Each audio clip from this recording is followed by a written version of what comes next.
Monday, August the 25th. I'm in Kansas City. And look at that stain I got on my dress. I look so cute today. I had to come to my corporate office for some team building events and some training. And so I've been here since yesterday. I drove here yesterday 4 hours, which I hate driving. Driving is horrible. I would never want to do that for a living. Just all the time. No, couldn't do it. Anyway, the reason why I'm on here is because I have always been curious as to how Caucasians talk, especially Caucasian women, talk about their family when they're mixed with others who are Caucasian. And some people just get so comfortable that they kind of forget that there's others, like people of color, in the mix when they are truly comfortable with their core group of Caucasian people.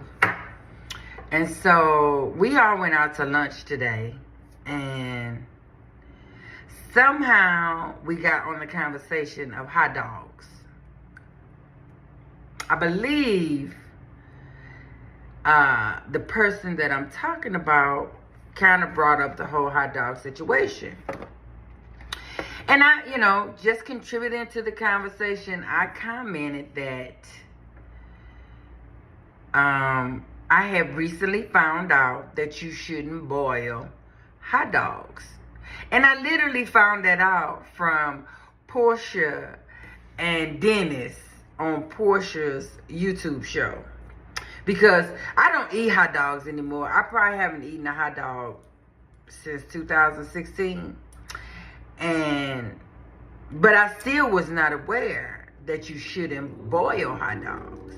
I did, notice when Portia and Dennis was having their whole hot dog extravaganza, that ballpark hot dogs do taste better. And I really couldn't figure out why they would taste better. Like a hot dog is a hot dog, really. It's like, what are they doing at the ballpark that's so special?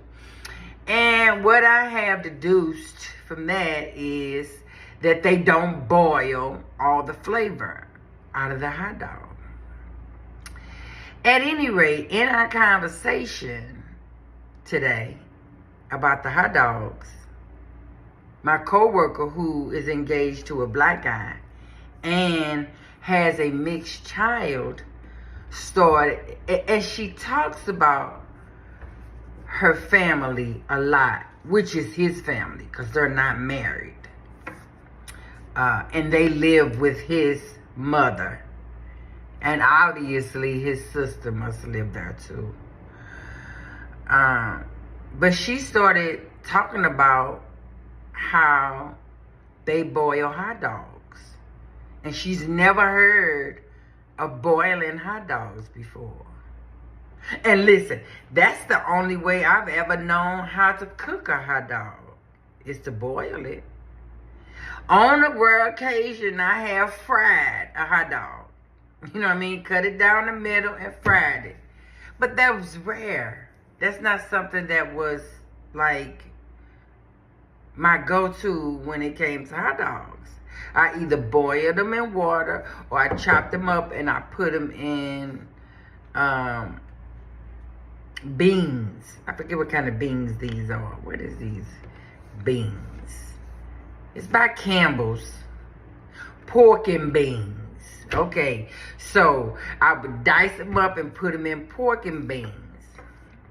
But trying to cook them any other way besides if I'm barbecuing, that was like, and I must admit, just even now, thinking that, when you barbecue a hot dog, it tastes better than when you boil it.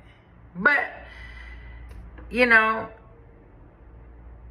again, a hot dog is just a hot dog. But I said all this to say, she was kind of dogging them out. You know what I mean? And it was very racially toned because she kept saying, she don't like the water from boiled hot dogs, and she was really making fun of them. And had I not have been there, it would have probably been a longer, more laughable conversation amongst those who were non-color. And so I said it, when she was talking about it, because I was that annoyed with the fact that she was basically dogging out her family because they boil hot dogs. I just said, oh, it must be a black thing then. Because nobody else at the table said that they boiled hot dogs. But that's the only way that I know to cook hot dogs. I mean, if you got some hot dogs in the freezer or the refrigerator, my go-to is fill up a pot, throw them mugs in there, boil them up, put them in some bread, or, if you got a hot dog bun. Either way, I'm boiling the hot dogs. I don't eat hot dogs anymore, I'm just saying. But I often wonder, how do they speak amongst their people about our people when we're not around? I also noticed too that I have another connection, because I got some nieces and nephews that come from the Caucasian side. My brother, had a bunch of, not a bunch, but a few, because there's 3 of them, by white women. And I noticed that one of them, now I don't know about the other one, but I noticed that one of the baby mamas, she has returned to her heritage. And that's all she hangs out with now is her people, And I don't have a problem with her hanging out with her people. I don't see no issues with that. But I often wonder, do she hear a lot of things that are said about our people that she just let pass by? Because I know me, as even part of the people, I let a lot of shit slide by just because I don't want to have confrontations with people when they say like stupid stuff or they do like stupid stuff. I just kind of let it go in one ear and out the other, because if I get emotionally involved, I'm not good at confrontation at all. And people of non-color are really intimidated by people who of color just because of who we are. Not because we've shown them that we can be violent, or we've shown them that we can be rude, or we've shown them how we react. Just because somehow they are more delicate than we are. And so I don't say anything.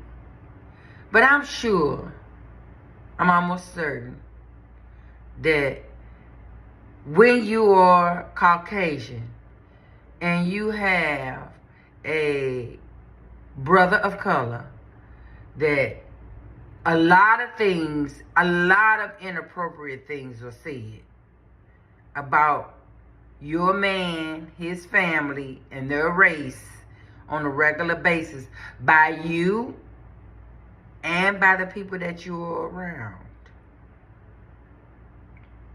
And it's pretty sad to me.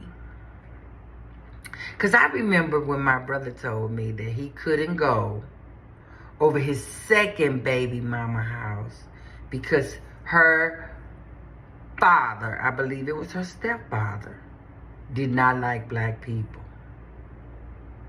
Now, I know that hurt my brother's feelings.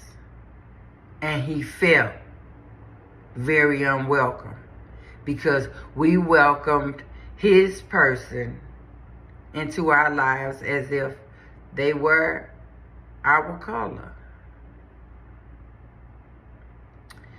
But on the other side of that, a lot of times we're not welcome. And they don't have a problem with making us unwelcome. But I said all that to say that I just found it odd to listen to her. And I bet you she has no idea that what she's doing is wrong. Because if she did, she wouldn't have said the things that she said. And you might rewind this and say, well, she ain't really say nothing. Well, she ain't say a whole lot verbally. But when you add in the energy and the antics and the emotions and all that behind what she said, to me, it was a lot.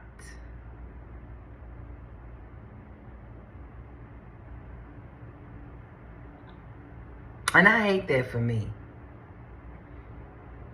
Because I don't understand it. Let me go. Because I ain't talking about nothing. Let me go.